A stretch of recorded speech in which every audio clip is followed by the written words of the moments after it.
بما ان الشتاء بيحب المحشي الكرنب، اسرع واسهل محشي كرنب هتعمليه في دقايق وبطريقه سهله جدا جدا.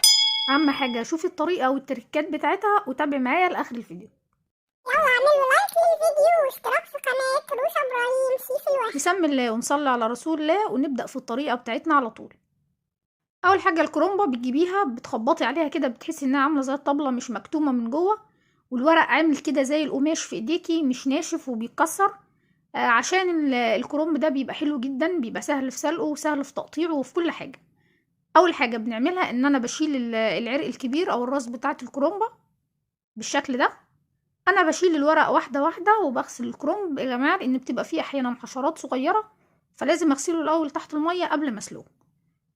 في ناس بتحب تسلق الكرومبه زي ما هي، وطبعا لو الكرومبه جت معاكي ناشفه ارشح لك الموضوع ده. هنا بقى ميه مغليه على النار، انا ما بحطش فيها اي حاجه. واسلقي ورقه ورقه لو انتي اول مره تعملي الكرنب. يا دوبك الورقه بتاخد ثواني على كل ناحيه.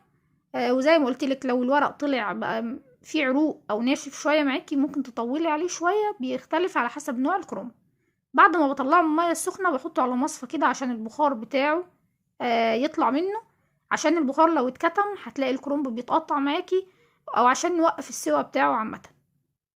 هنا بقى عشان تقطعي الكرنب باسهل طريقه، انا بجيب كل الورق اللي هو بيبقى قد بعضه نفس المقاس، بحطه كده بالشكل ده برصه فوق بعضه. محدش يجرب يا جماعه طريقه تقطيع الكرنب اللي هو بيبقى لسه اخضر، لان ده اهدار للكرنب العام وللمال العام، حرام الكرنب هتبوظ منك. ومش هتعرفي تظبطيها الطريقه دي. بتخليكي ما ترميش اي حاجه من الكرنب وتستغليها كلها، والورق بيبقى مظبوط ويتقطع معاكي بمنتهى السهوله. لو حسيتي ان الكرنب اتسلق معاكي شويه، يبقى طلعيه على طول من الميه السخنه على ميه ساقعه بتلجها عشان توقفي السوا بتاعه، وعشان ما يتقطعش معاكي وانتي بتسوي في الكرنب.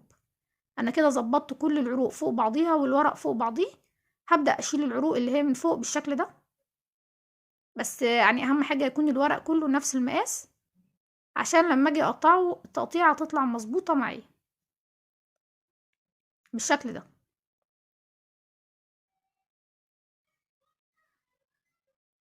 نشيل العروق اللي هي بتبقى العرق اللي هو بيبقى الكبير والعروق اللي حواليه، عشان دي مش يعني ما بتبقاش حلوة ولا احنا بنلف في الورق.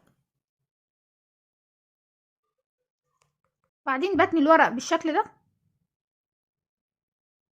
وببدأ اقطعه بالسكينة على حسب حجم الورق اللي انت عايزاه. في ناس بتحب المحشي يبقى الورق بتاعه كبير شوية، وفي ناس بتحبه يبقى صغير، ولو لقيت فيه عرق زيادة ولا حاجة ببدأ اشيله بالسكين وابدأ اقطع الورق بالشكل ده. بحاول على قد ما اقدر ان انا اقطعه الحجم متساوي عشان كل الورق يطلع معايا بنفس الحجم تقريبا. خلصت كده تقطيع الكرنب بتاعي، هبدأ على طول اجهز الصلصة بتاعتي.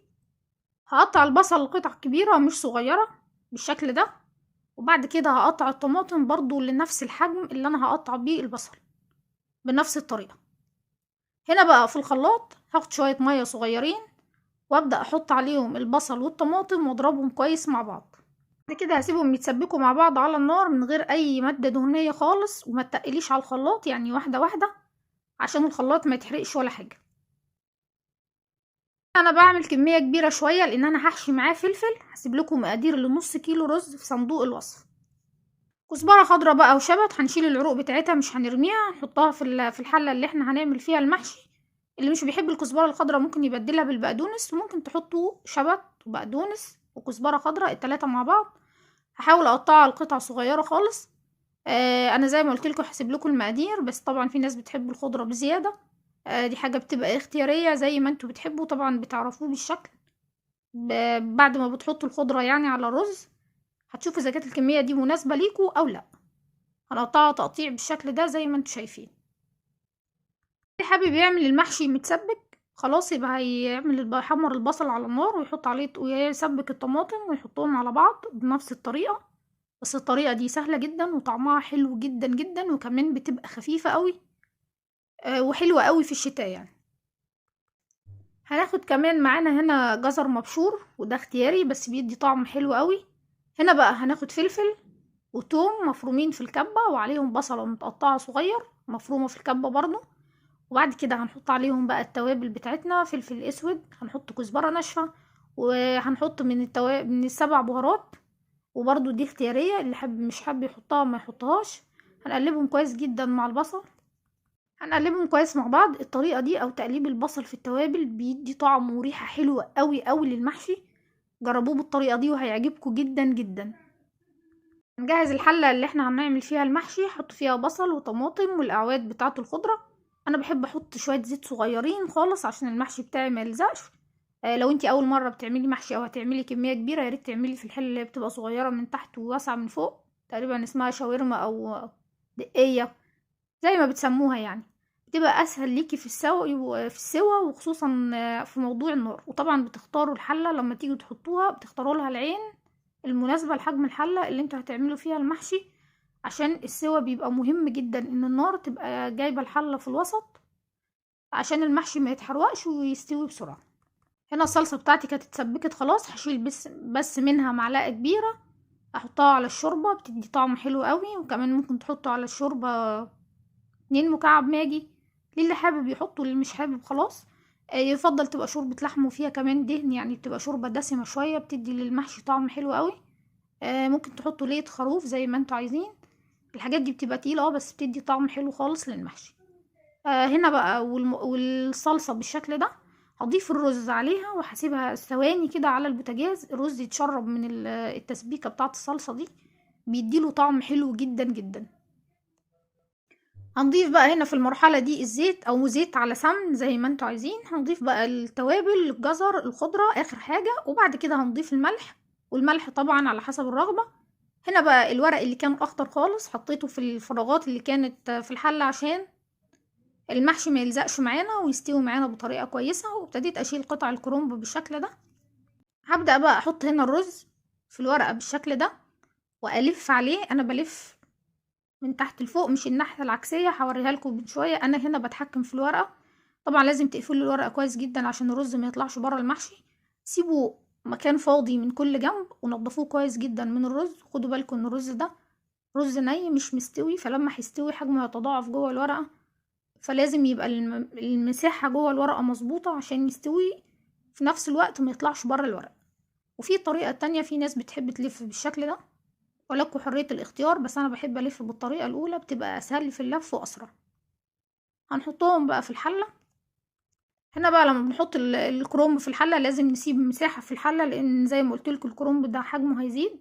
كمان في مسافات بين الورق، وكمان الدور اللي بيبقى تحت بيبقى عكس الدور اللي فوقيه، عشان لما نيجي نحط الشوربة توصل لكل الورق، ما يبقاش مكتوم والشوربة ما توصلوش وما يستويش. هنا بقى ناخد الحلة على البوتاجاز. طبعا الشوربة بتغلي معانا ومظبطين لها الملح وكل حاجة. تبقى حادقة سنة زي ما قلت لكم، يا اما هتحطوا لها مكعب ماجي يا اما ملح زيادة، تبقى حادقة شوية عن الشوربة العادية. هنبدأ نسوي المحشي بالشكل ده. طبعا الشوربة بتوصل معانا لحد السطر الاول، مش اعلى من كده، لان احنا حاطين خضرة والخضرة دي هتفرز مية، فعشان المحشي ما يطلعش معانا معجون. طبعا اول لما المحشي يغلي معانا ونيجي نوطي عليه، احنا بنشوف المحشي بنشيل بشوكة وبندوق، عشان لو في مية زيادة ولا حاجة نصفيها من على الحلة بالراحة خالص عشان ما يعجنش معانا. هنحط طبعا طبق على الوش. الاول بحرك الحلة بالشكل ده عشان الشوربة توصل كل المحشي من تحت، وكده الشوربة معايا مظبوطة. هحط بس طبق فوق الحلة عشان لما يغلي المحشي ما يطلعش من الجوانب. طبق تقيل هتحطوه فوقيها.